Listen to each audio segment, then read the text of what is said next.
English test. Listening test. This test has 3 parts. In each part you'll hear a number of different extracts.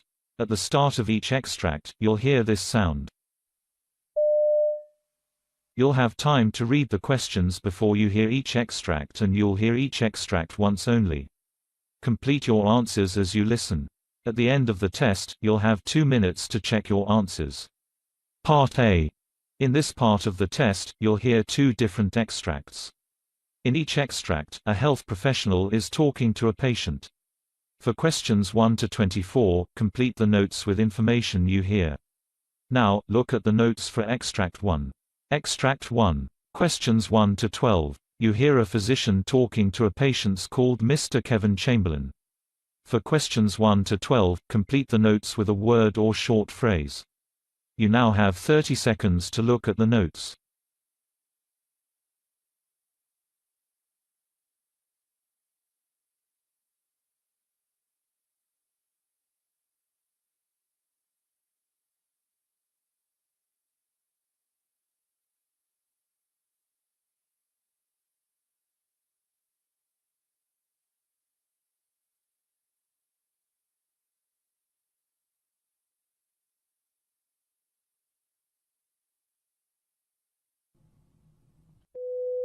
Hello, doctor. Good afternoon.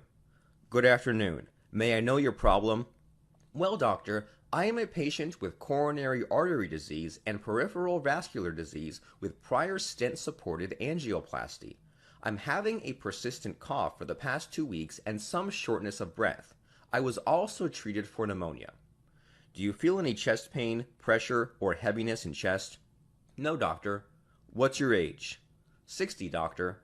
Do you smoke or drink? Well, I don't drink, but I'm a regular smoker. May I know your past medical history? Well, I have coronary artery disease since 2016, peripheral vascular disease for over 10 years, chronic obstructive pulmonary disease, and hypertension. Did you undergo any surgery in the past? Yes. Right fern popliteal bypass about 8 years ago, neck fusion in the remote past, stent-supported angioplasty to unknown vessel in the heart. What medications are you taking? Aspirin 81 milligrams daily, clopidogrel 75 milligrams daily, allopurinol 100 milligrams daily, levothyroxine 100 mcg a day, lisinopril 10 milligrams a day, metoprolol 25 milligrams a day, atorvastatin 10 milligrams daily. Are you allergic to any medicine? Yes, I cannot take aspirin because it is intolerant to my stomach. I get stomach upset. Okay, well, your physical examination result shows your body temperature is 97, heart rate of 90, blood pressure of 187 over 105. Cardiovascular studies show normal upstroke, distal pulse symmetrical. Heart regular with a normal S1 with normally split S2. There is an S4 at the apex. Lungs with decreased air entry. No wheezes. Echocardiogram shows mild biatrial enlargement, normal thickening of the left ventricle with mildly dilated ventricle, EF of 40%, mild mitral regurgitation, and diastolic dysfunction grade 2. Nuclear stress study shows fixed infralateral defects, no reversible ischemia identified. Laboratory data shows normal white cells, hemoglobin 11, BUN of 12.1, creatinine of 0.8, troponin of 0.04, BNP of 5700. Your premature ventricular contraction is random. You had runoff 3 beats consecutive 1 time. The patient denied any awareness of that or syncope. Did you have any temporary loss of consciousness related to insufficient blood flow to the brain? We term it as syncope. No, doctor. Actually, I'm unaware of it. Okay, you have cardiomyopathy, ischemic exacerbation of symptoms. Electrophysiology study is required for ventricular tachycardia. Defibrillator will be determined at a later stage. Continue with metoprolol with a little higher dose of 25 milligrams twice a day. Continue atorvastatin. Increase lisinopril to 20 milligrams daily to improve blood pressure management. Take hydralazine 50 milligrams for blood pressure management. Okay, thank you, doctor.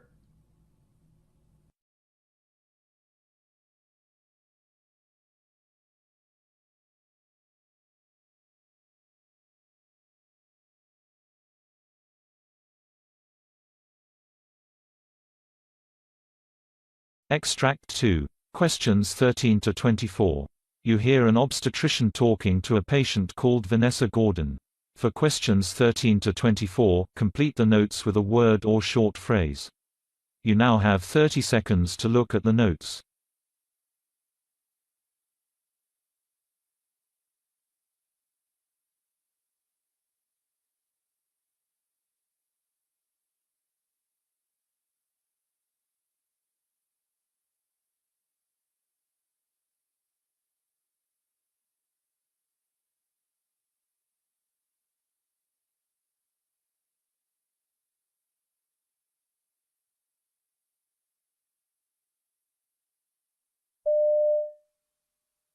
So this first meeting, Mrs. Gordon, is mainly a chance for you and I to get to know each other. I'll ask about your medical history, and this is also an opportunity for you to ask me any questions that you've got at this point. Sure. So some background. What kind of work do you do? I have a job at an engineering company. I'm a computer programmer. I currently do 4 days a week, but I hope to reduce that to 3 after my maternity leave. Ah, excellent. So tell me about your medical health. Do you have any conditions I should know about? Well, I have asthma attacks, but they don't happen often. I lost about 10 kilos, and that certainly helped. I have an inhaler, but I hardly ever use it. Oh, I should also let you know that I come out in terrible hives if I take penicillin, but not other things. I'm fine if I eat nuts, for example. I have a fairly healthy lifestyle. I'm a vegetarian and I've never smoked. Good. I'm afraid I don't go to the gym or anything, but I walk to work and generally keep active. Oh, that's good. So this is your first pregnancy? No, I have a daughter called Ella. She's 3 now. Ah, and did everything go smoothly that time? There were no major problems during the pregnancy itself, but it took me quite a time to fall pregnant the first time. After having various tests, I was given some fertility drugs. Oh, what were they called? It's on the tip of my tongue. Never mind, it'll come back to me. This time, though, I didn't need any help. Oh, it's no problem. What about labour last time round? Oh, that was a nightmare. Though everything, thank goodness, worked out in the end. It was a breech birth. It looked as if I might have to have a caesarean, and I really didn't want that. I was pleased I managed without an epidural, too. They had to use forceps to get Ella out, but I didn't need any stitches, so that was okay. Unfortunately, though, I had some difficulties after the birth, too. I was desperate to start breastfeeding, but that didn't work out.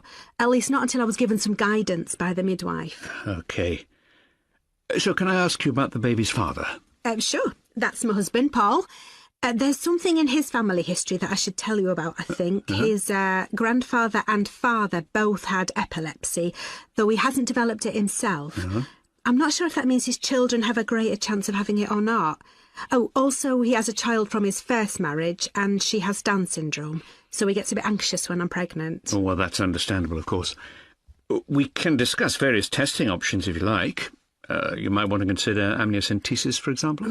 But that carries a risk of miscarriage, doesn't it? I don't want to go for that. I've heard about another test called CVS. Is that something to consider? Well, it's certainly an option. However, that procedure, in fact, also carries a small increase in the risk of miscarriage. And you'd need to come to a decision fairly soon, because it's normally carried out between weeks 10 and 12 of the pregnancy. Well, I can tell you straight away that if there's more risk, then I wouldn't consider it. I know my husband will feel the same. Well, that's fair enough. So, is there anything else you'd like to ask me about today? Nothing urgent. But it'd be good to know more about how to get siblings ready for a new addition to the family. I want to make sure Ella doesn't feel threatened or replaced or anything. Well, there's a leaflet that many parents find helpful. Here we are. Have a look through that. Oh, thanks, that's great. I'm sure I'll have lots more questions at our next meeting.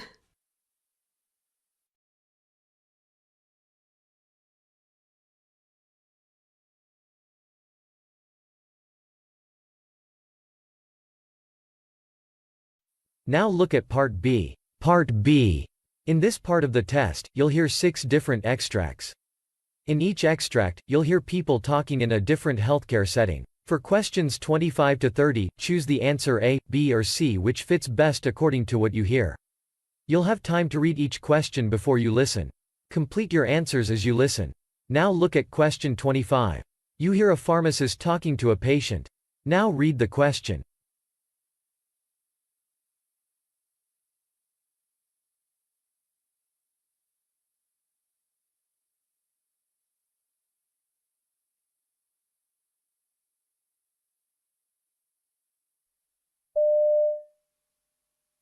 Hi, I'm dropping off a new prescription. No problem, I have this in stock, but I do notice that this prescription is from the hospital. Can you tell me more about that? Yeah, I was in the hospital for about 10 days. I need my refills as they didn't give me any new prescriptions in the hospital.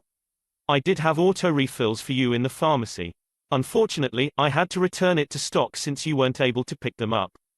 But, if you give me 20 minutes, I can get them all ready for you. I twisted my ankle leaving the apartment this morning. It's hurting real bad. That's terrible, especially since it's your first day coming back from the hospital. But I did want to talk to you about one thing. The ibuprofen that you're holding, especially with your medical condition, will have a tendency to reduce blood flow to your kidneys. Really? They told me I couldn't take Tylenol, but I thought that ibuprofen would be okay. At the hospital, they said my kidneys weren't doing too good when I first got there. But when I left, they said everything was back to normal.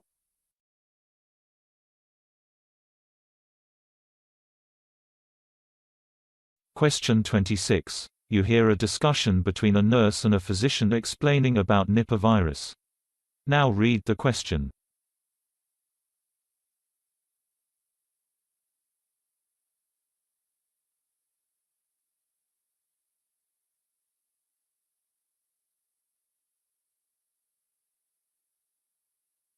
Hello, doctor. Can you explain what the Nipah virus is? Well, Nipah virus is a member of the paramic severity genus Henipavirus. This Nipah virus was initially identified and isolated in 1999 during an outbreak of encephalitis and respiratory problems among pig farmers and other people with close contact with pigs in Singapore and Malaysia.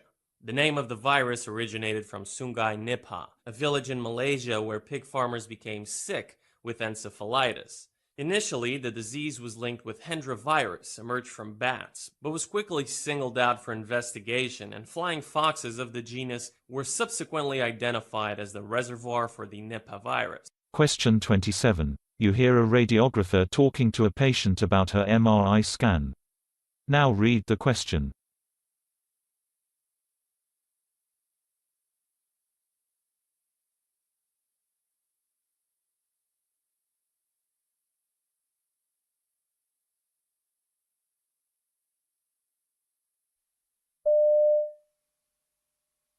Come in. Mrs. Brown, isn't it? My name's Ted, and I'm going to be doing your MRI scan today. Now, can you get up on the table for me? You know, I'm really claustrophobic.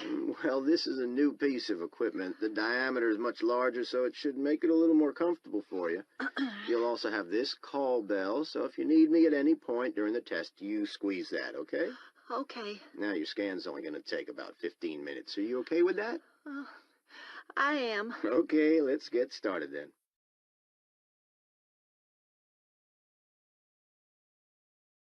Question 28. You hear a nurse reporting to the doctor regarding a patient. Now read the question.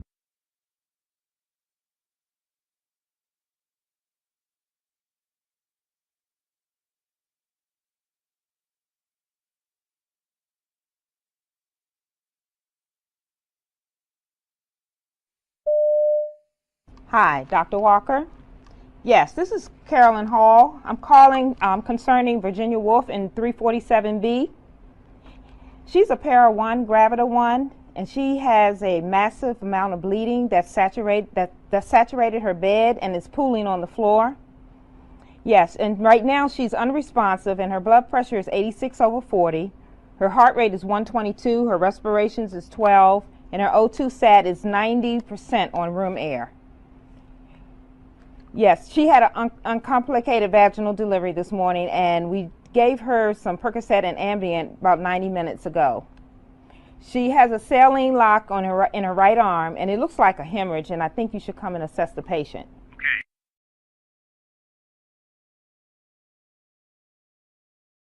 Question 29. You hear a pharmacist talking to a doctor about a patient's medication. Now read the question.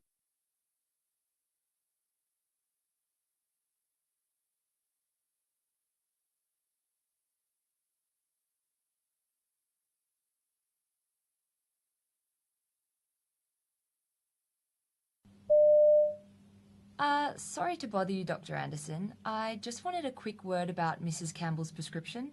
The one for diphenhydramine that you gave her last week. Ah, yes, for her allergies. Yeah, so she's been taking 50 milligram tablets for about a week now. The thing is, she's just been into the pharmacy and she says that the tablets are making her feel really drowsy and her mouth's really dry, ever since she started on the pills. Really? Well, that does happen from time to time. But maybe switching her onto a different medication wouldn't be a bad idea. Okay, I'll look into some options and then run them past you later, shall I? Fine, thanks.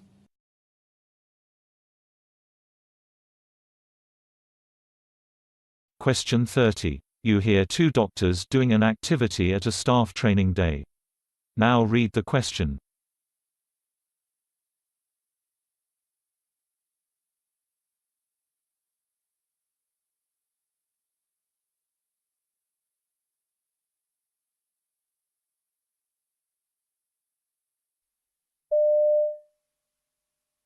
So, what did the trainer say we have to do? Well, we've got to look through these case notes, 10 sets in total, and decide which of the patients should be referred to the consultant as a matter of urgency and which can wait. Oh, right.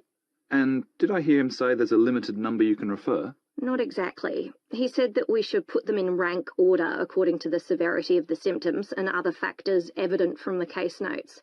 Once we've agreed on our list, we have to go and compare with another pair of trainees. Okay. Let's get started then.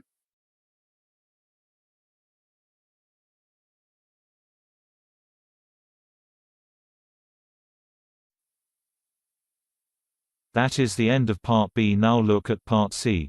Part C. In this part of the test, you'll hear two different extracts. In each extract, you'll hear health professionals talking about aspects of their work. For questions 31 to 42, choose the answer A, B or C which fits best according to what you hear. Complete your answers as you listen. Now look at Extract 1. Extract 1. Questions 31 to 36. You hear a geriatrician called Dr. Claire Cox, giving a presentation on the subject of end-of-life care for people with dementia. You now have 90 seconds to read questions 31 to 36.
My name's Dr. Claire Cox. I'm a geriatrician specialising in palliative care. My topic today is an increasingly important issue: end-of-life care for dementia patients. The care of dementia patients presents certain problems. Dementia is a terminal illness and is the third highest cause of death in Australia. Different from other such conditions, It has an unpredictable trajectory, and there can be difficult issues around patients' mental capacity, decision-making and communication. But, in spite of an equal need for palliative care services, dementia patients don't always fit the traditional model of such care. Families often suffer distress because they feel unable to ensure that their loved one's wishes are being respected, or just don't know what that person wanted because the discussion wasn't held early enough. There is therefore a clear need for well-funded, patient-centred palliative dementia care that's available when and where it's needed. I do a lot of work with Dementia Australia, an organisation which represents the needs of Australians living with all types of dementia, and of their families and carers. It also campaigns on dementia issues and funds research. Dementia Australia decided it was the right time to examine the issue of end-of-life dementia care from the perspective of the consumer as well as from that of the healthcare professional. It's a timely initiative. We have plenty of anecdotal evidence but not enough hard facts about what's going wrong and why the system's failing.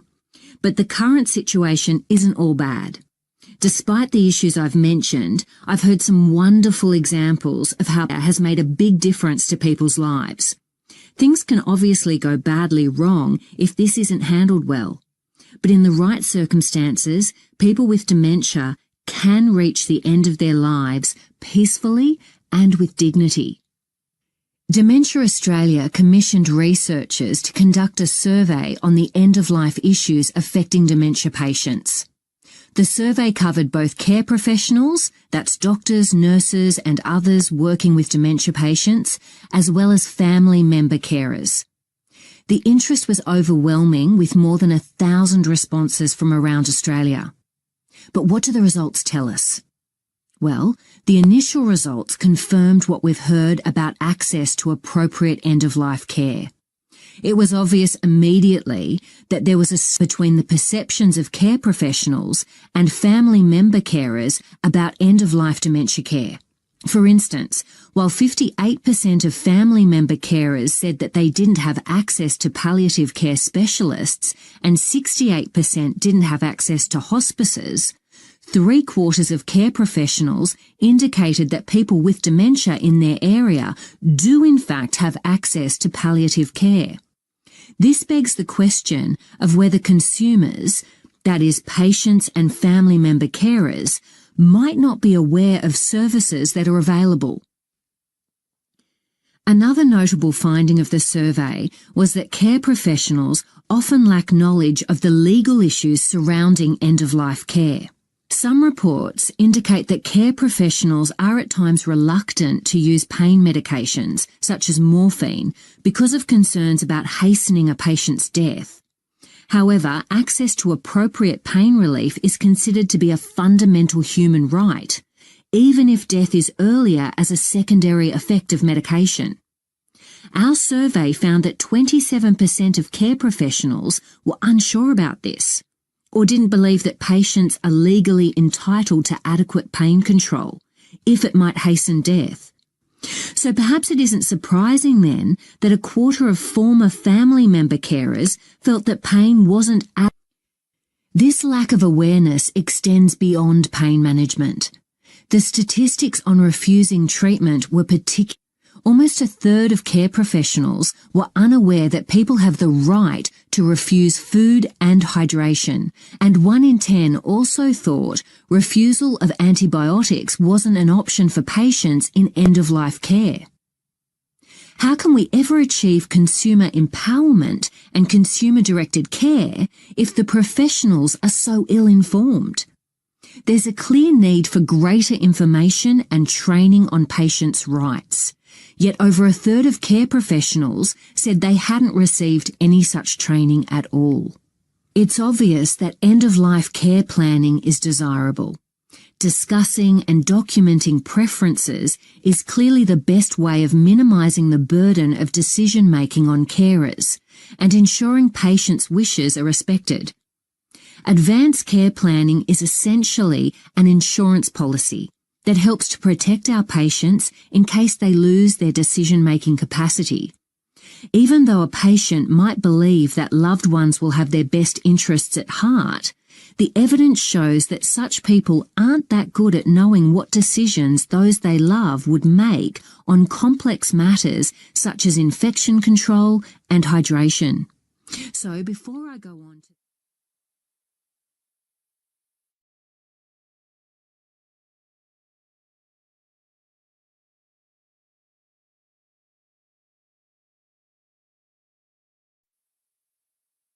Now look at Extract 2.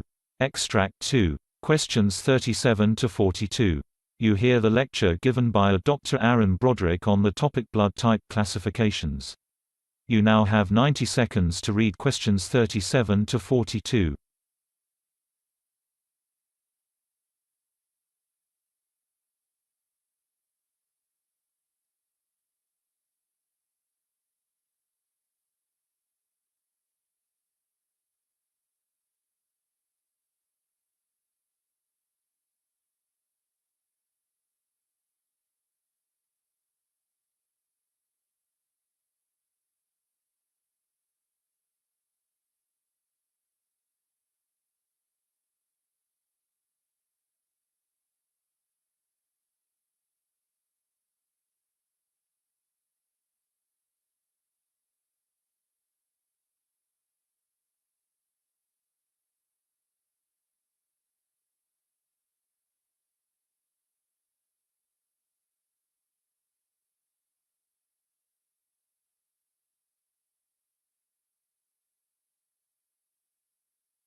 The human body contains about 10 pints of blood depending on the size of the individual.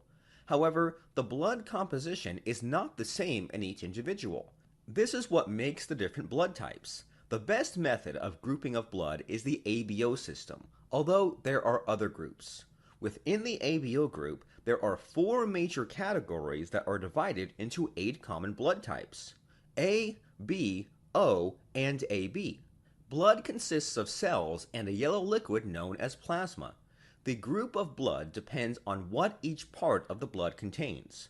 There are 2 main blood group systems: ABO antigens and rhesus antigens. These 2 antigens are used to classify blood types. Normally, viruses and bacteria carry an antigen. During an infection, the antigen marks them as a foreign substance to the body that are usually not found in the body. Most red blood cell antigens are protein molecules on the surface of red blood cells. White blood cells produce antibodies as an immune defense. These antibodies target antigens and attack the foreign substance.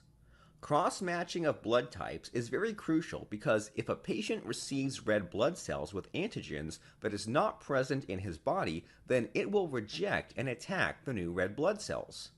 The ABO blood grouping method is used to determine the different types of antigens in the red blood cells and antibodies in the plasma. This system and RHD antigen status determine the blood type that will match for a safe red blood cell transfusion. There are 4 ABO groups. In Group A, the surface of the red blood cells contains A antigen, and the plasma has anti-B antibody that would attack any foreign B antigen containing red blood cells. In Group B, the surface of the red blood cells contains B antigen, and the plasma has anti-A antibody that would attack any foreign A antigen containing red blood cells. In Group AB, the red blood cells have both A and B antigens, but the plasma does not contain anti-A or anti-B antibodies. Patients with type AB can receive any ABO blood type. In Group O, the plasma contains both types of anti-A and anti-B antibodies, but the surface of the red blood cells does not contain any A or B antigens. Having none of these A or B antigens means that they can be safely transfused to a person with any ABO blood type. Some red blood cells contain the Rh factor, which is also called Rhd antigen. Therefore, rhesus grouping adds another dimension. In case the red blood cells contain the Rhd antigen, they are Rhd positive. If they do not contain Rhd antigen, they are Rhd negative. That means there are 8 major blood types in the ABO/Rhd blood grouping system. For instance, in the US, 30% population are A positive, A plus. A negative occurs in 6% of people. There are only 9% of population with B positive, while B negative occurs in just 2% of the population. AB positive occurs in 4% of people, and AB negative occurs in just 1% of people. O positive occurs in 39% of people, while O negative occurs in just 9% of people.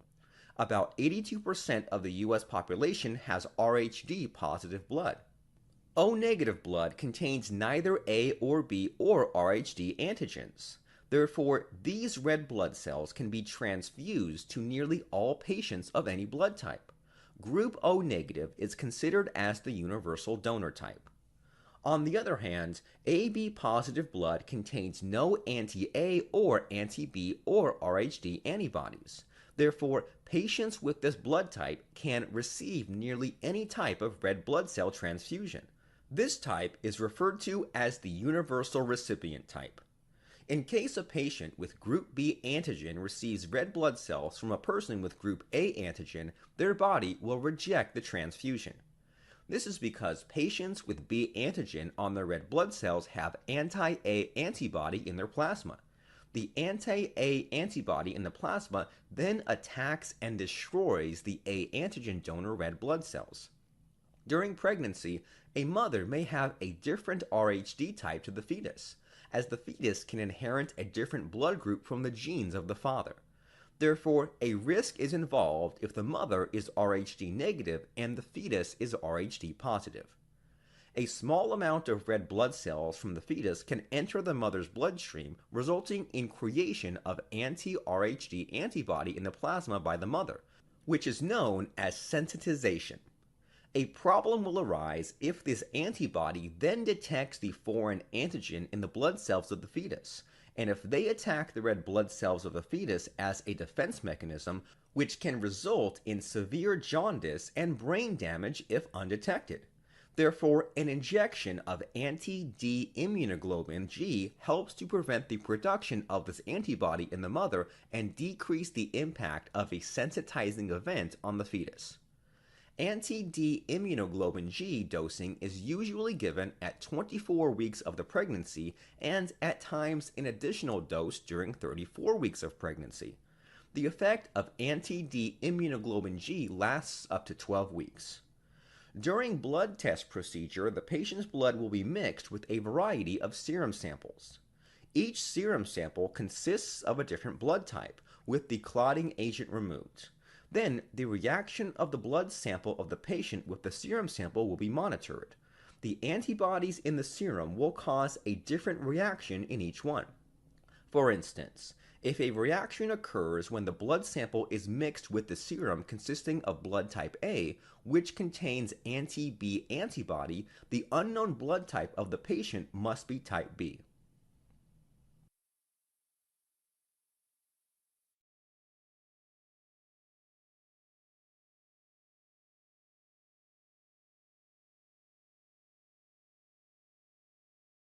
That is the end of Part C. You now have 2 minutes to check your answers.